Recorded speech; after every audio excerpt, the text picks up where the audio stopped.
North Atlantic, late winter, 1943. The sea is black and restless, heaving under a low sky with no moon. Somewhere beneath the surface, a German U-boat moves at slow speed, electric motors whispering through steel compartments slick with condensation. Inside, 40 men share recycled air and stale diesel fumes. Watches tick, gauges glow faintly red. The boat is deep enough to feel safe. For years, this depth meant survival. The captain listens. No sonar pings, no propellers. The ocean, as always, feels empty, invisible, controlled. Then, without warning, the first explosion blooms ahead of the bow. Not behind, not beneath, ahead. A second follows, then a third. The boat shudders violently, lights flicker, men are thrown against bulkheads. Valves scream. Someone yells damage reports into the darkness.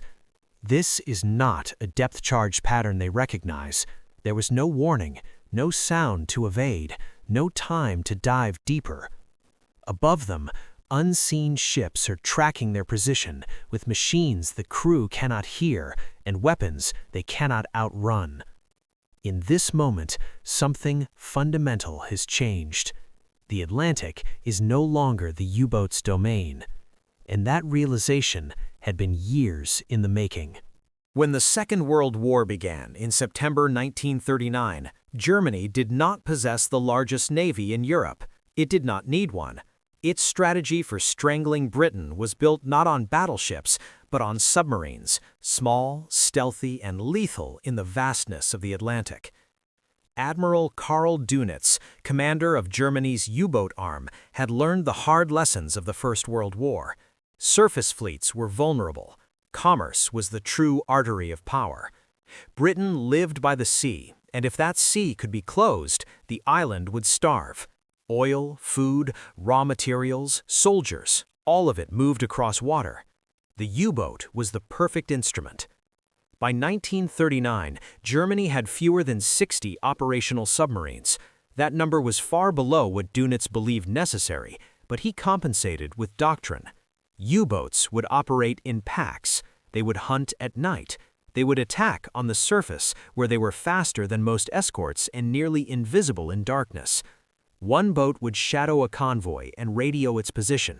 Others would converge. The ocean itself would become a trap. Early results validated his thinking. In the first years of the war, Allied anti-submarine defenses were uneven and often outdated. Convoys were poorly escorted. Sonar, known as ASDIC, had limited range and effectiveness, especially at speed or in rough seas. Aircraft coverage over the Atlantic was incomplete, leaving vast air gaps where submarines could operate with near impunity. U-boat commanders quickly learned the weaknesses of their enemy. Escorts could only protect what they could see or hear. A submerged submarine that remained quiet could disappear. A surfaced submarine at night could approach undetected. And when depth charges were dropped, they exploded behind the boat, never ahead, giving skilled crews a chance to evade. The Atlantic became a chessboard of patience and nerve. Inside the U-boat fleet, confidence grew. Patrols were long and exhausting, but success was tangible. Ships burned, convoys scattered, tonnage figures rose month after month. In Berlin, reports spoke of a campaign that might yet force Britain to the negotiating table.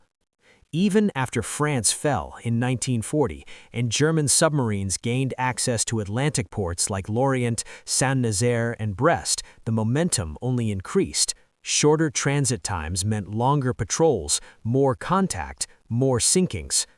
By 1941, the Battle of the Atlantic was already the longest continuous campaign of the war. It was also one of the most unforgiving. U-boat crews endured weeks submerged, rationing fresh water, sleeping in shifts, living among torpedoes and fuel tanks. But they believed in one thing above all else: invisibility. As long as they could not be found, they could not be killed. That belief shaped every aspect of U-boat culture. Training emphasized stealth. Captains learned to trust their hydrophones and their instincts.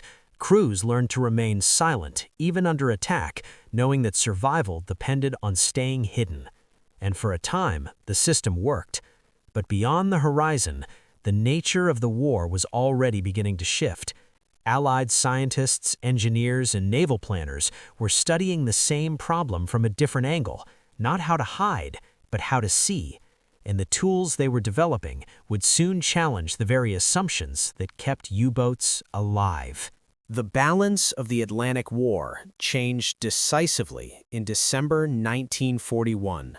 When the United States entered the conflict after the attack on Pearl Harbor, Germany gained a powerful new enemy, but also, briefly, an extraordinary opportunity.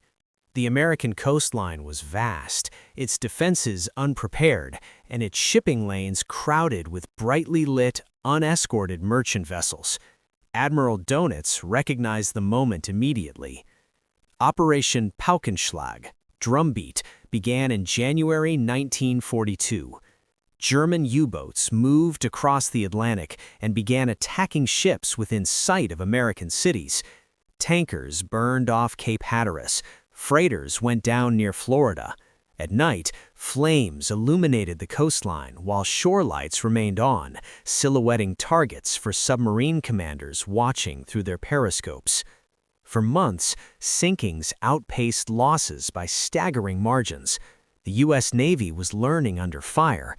Convoy systems were slow to organize, coordination between services was uneven, aircraft patrols were limited, many early escorts lacked experience in anti-submarine warfare. To German crews, the American coast felt like a return to the early, easy days of the war. But beneath the surface of this chaos, something different was happening. The United States possessed an industrial and scientific capacity unlike any other nation in the conflict. Once mobilized, it moved with relentless speed. Shipyards expanded. Escort vessels were produced in enormous numbers. More importantly, laboratories and research institutions were given unprecedented priority. Anti-submarine warfare became a technological race. British experience was folded into American systems. Lessons learned in the dark years of 1940 and 1941 were shared openly. New tactics were tested at sea and refined in real combat. The goal was no longer simply to chase U-boats away, but to destroy them. Radar was central to that shift. Early naval radar sets had existed before the war, but they were bulky, unreliable, and limited. By 1942, American engineers had developed compact surface search radar capable of detecting a submarine's conning tower or periscope at night or in poor visibility.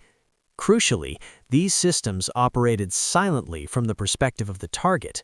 A U-boat commander could not hear radar. He could not sense it. He could not evade it. For crews trained to trust darkness and silence, this was a vulnerability they did not yet understand. At the same time, Allied doctrine evolved. Convoys became tightly organized and aggressively defended. Escort carriers extended air cover deep into the Atlantic. Hunter-killer groups were formed.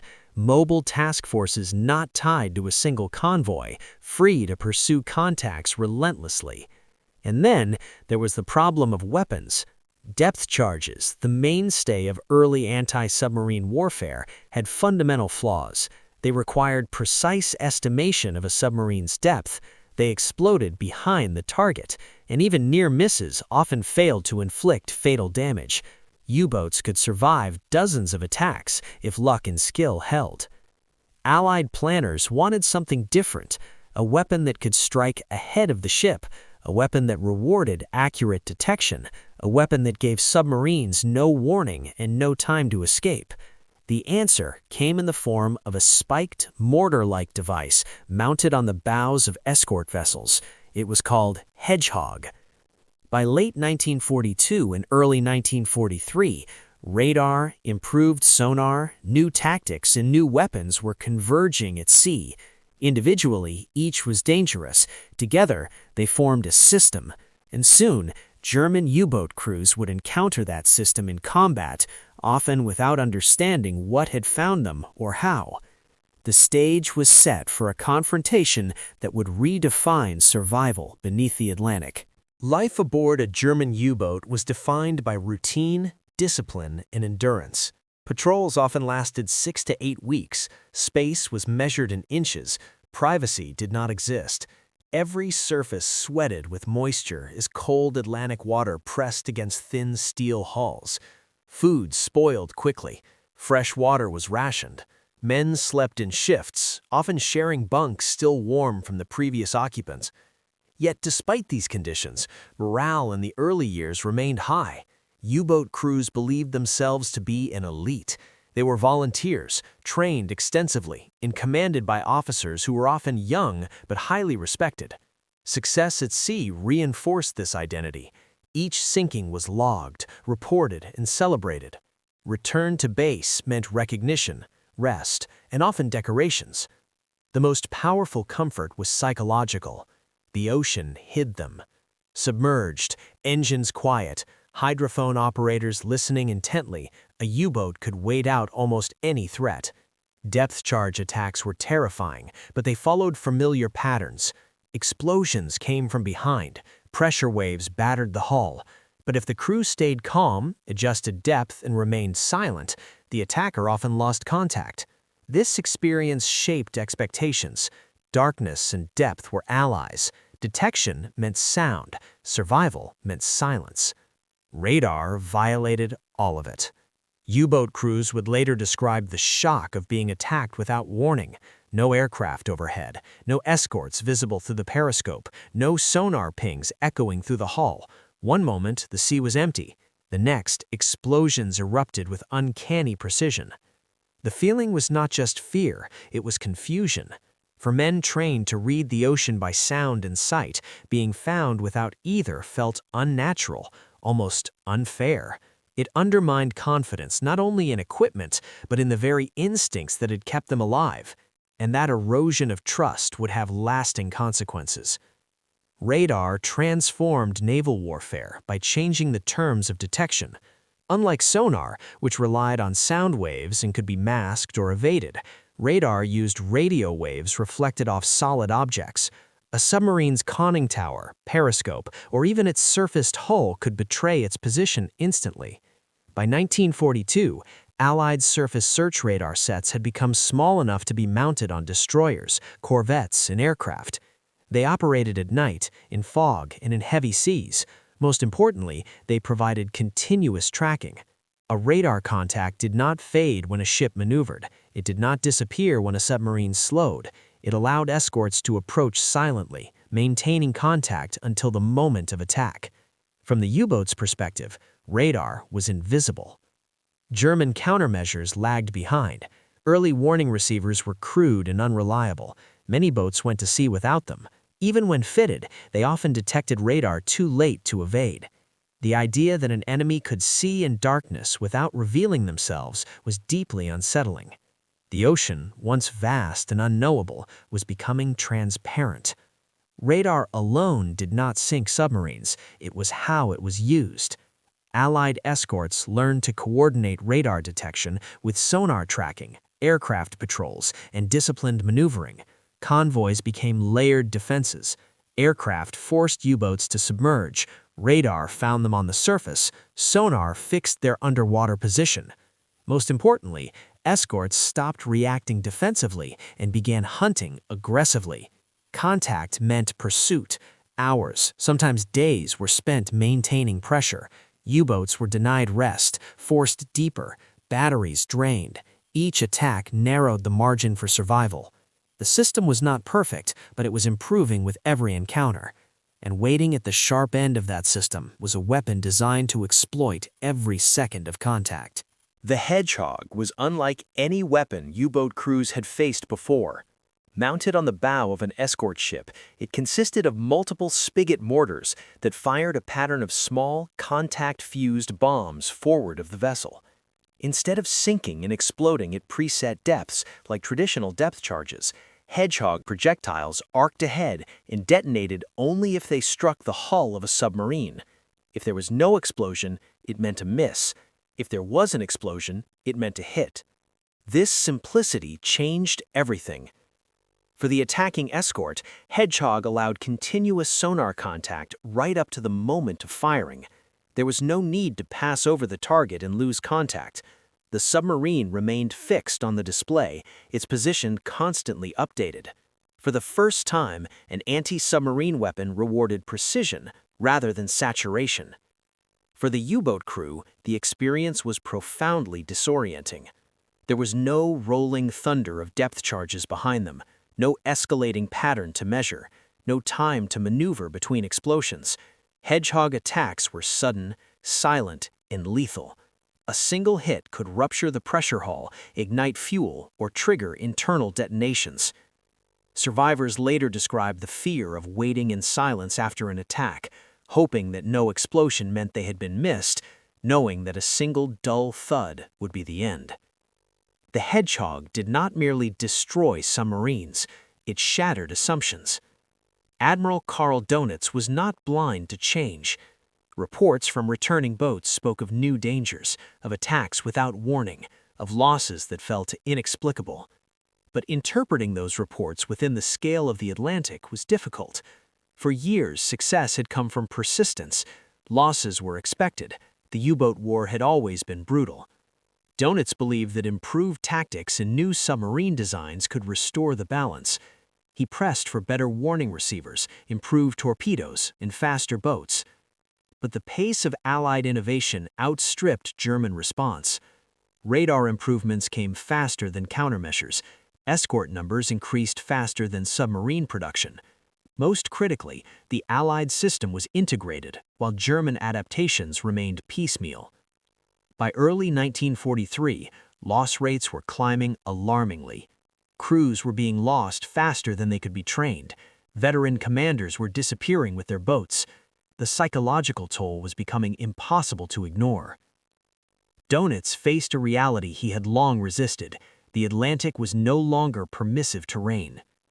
For U-boat crews, the most devastating change was not technical, but emotional. The ocean had been their shield. Darkness had been their ally. Now both felt unreliable. Being detected without warning created a sense of constant exposure. Every surfaced transit felt dangerous. Every battery recharge carried risk. Crews grew tense. Sleep became fragmented. Confidence eroded. The belief that skill and discipline could overcome any threat was replaced by the awareness that survival now depended on forces beyond human control. The Atlantic had learned to see. And in 1943, that vision would exact a price that neither side could ignore. By early 1943, the Battle of the Atlantic had entered a new phase, one defined not by opportunity, but by attrition. Winter storms still battered convoys. Ice still formed on decks. The ocean remained as lethal as ever. But now, beneath that familiar violence, a quiet efficiency had taken hold. Allied escorts were no longer reacting to U-boat attacks. They were anticipating them. Radar contacts became routine, a faint return on a screen in the early hours of the morning, a surfaced submarine, recharging batteries, believing itself hidden by darkness. The escort altered course slightly, speed increased. No flares, no gunfire, silence. Only when the distance closed did the U-boat realize it had been seen, and by then it was often too late to dive safely. Once submerged, sonar took over. The contact was passed from ship to ship with practiced precision. Attack runs were calculated carefully. Hedgehog launchers were armed. The sea ahead of the escort filled with descending projectiles. Explosions, if they came, were sharp and final. Convoys like ONS-5 in April 1943 illustrated the transition. German Wolfpacks assembled in strength, expecting another costly fight that would break Allied defenses. Instead, they encountered coordinated escort groups equipped with radar, sonar, and forward-throwing weapons.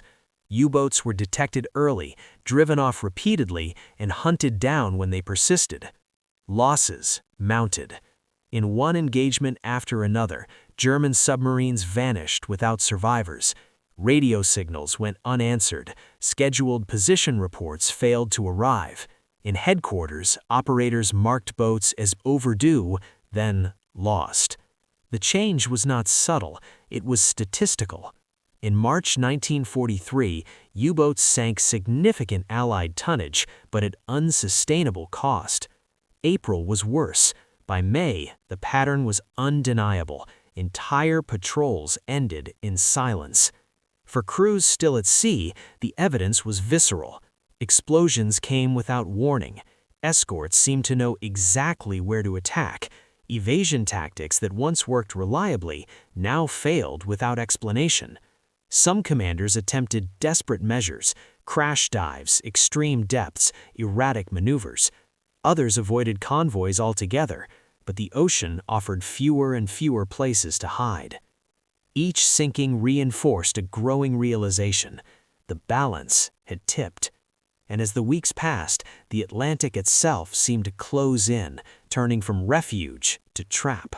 May 1943 marked the breaking point. In that single month, German U-boat losses reached a level never before experienced. 41 submarines were destroyed, nearly one boat per day. Many were sunk in mid-ocean, far from land, leaving no survivors and little trace beyond oil slicks and scattered debris. The causes were no longer ambiguous. Escort carriers closed the air gap. Aircraft fitted with radar and lee lights forced submarines to dive at night, robbing them of speed and visibility. Surface escorts maintained radar contact relentlessly. Sonar tracked submerged targets with growing accuracy. Hedgehog and similar forward-throwing weapons delivered decisive blows. The system worked. One encounter followed the same pattern as the next. A U-boat detected while surfaced, forced underwater, tracked, pressured, attacked repeatedly until a single explosion ended the hunt. Sometimes the crew never knew which ship had fired the fatal weapon. Inside German command centers, the reports were devastating. Boats that had once sent regular signals fell silent.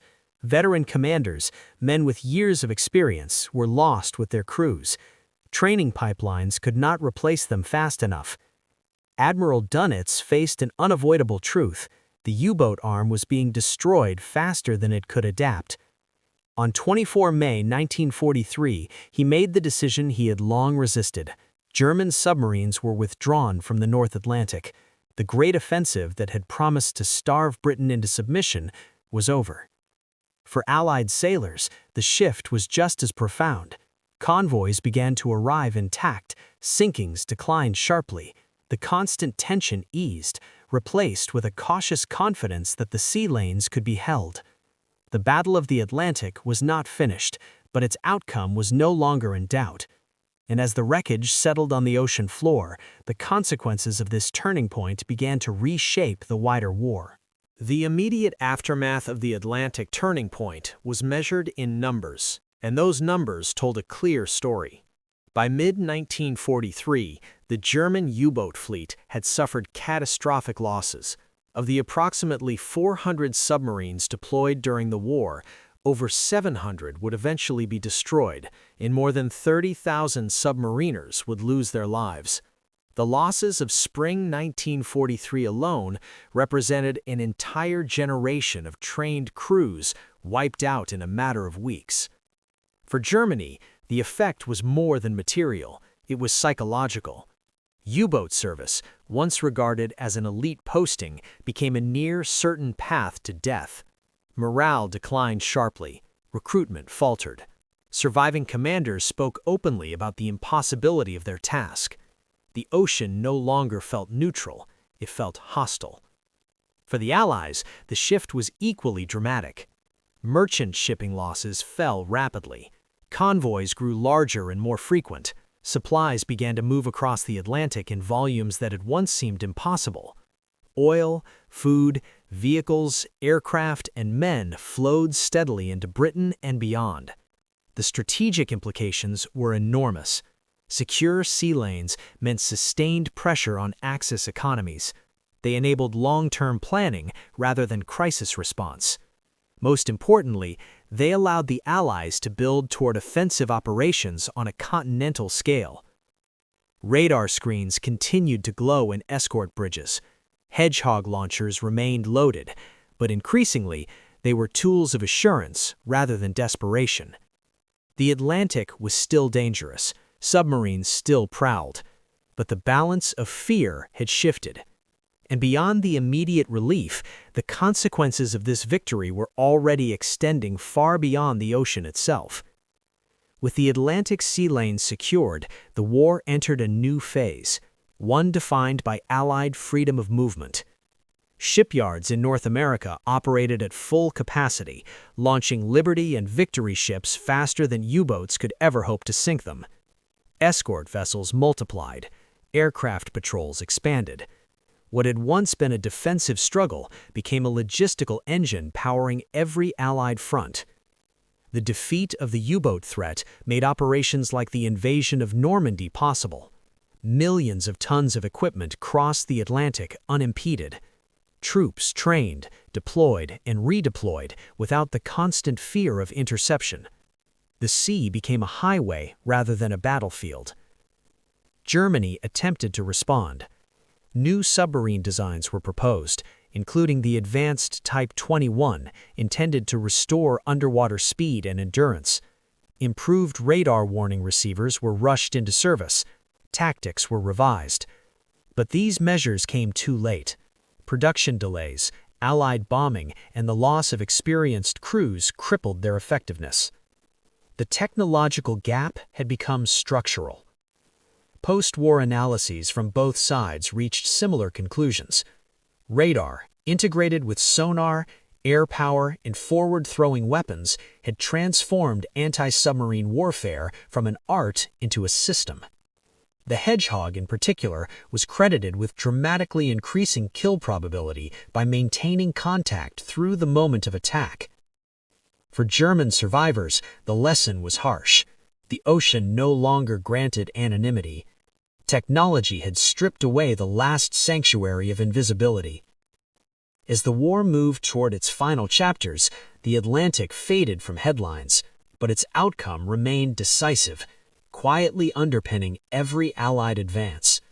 And with the guns slowly falling silent, reflection became possible. The Battle of the Atlantic was never about a single battle or a single weapon. It was a struggle between visibility and concealment, between those who believed the sea could still hide them and those determined to make it transparent. For German U-boat crews, radar and the Hedgehog represented more than technical defeat. They marked the end of a world view, the belief that skill, discipline, and courage could overcome any threat gave way to the realization that survival now depended on machines they could not hear, see, or escape.